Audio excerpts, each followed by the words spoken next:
مع اقتراب الاستحقاقات الكبرى وعلى رأسها كأس العالم 2026 يشتد الصراع داخل المنتخب المغربي على مركز حساس طالما كان محل نقاش، وهو مركز رأس الحربة.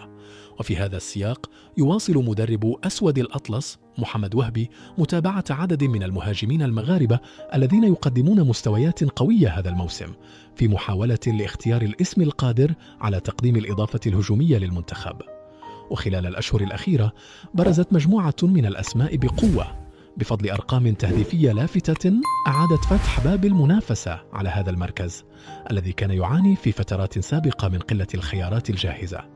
أول هذه الأسماء هو المهاجم يانس بقراوي الذي تألق بشكل كبير مع نادي إستوريل برايا، حيث تمكن من تسجيل 19 هدفا، مؤكدا قدرته على استغلال الفرص داخل منطقة الجزاء، إضافة إلى ثبات مستواه طوال الموسم. كما يواصل ريان ماي تألقه مع فريق أومونيا نيغوسيا بعدما سجل 22 هدفا هذا الموسم، وهو رقم قوي يعكس جاهزيته للمنافسة بقوة على مكان ضمن التشكيلة الأساسية للمنتخب. ومن جهته فرض توفيق بن طيب اسمه ضمن قائمة المرشحين بعد تسجيله 19 هدفا رفقة نادي تروا، ما يعكس استمراريته في تقديم أداء هجومي فعال. هذه الأرقام تؤكد أن المنافسة أصبحت مفتوحة بين عدة أسماء، وكل مهاجم يسعى لإقناع الطاقم التقني بحجز مكانه في القائمة النهائية.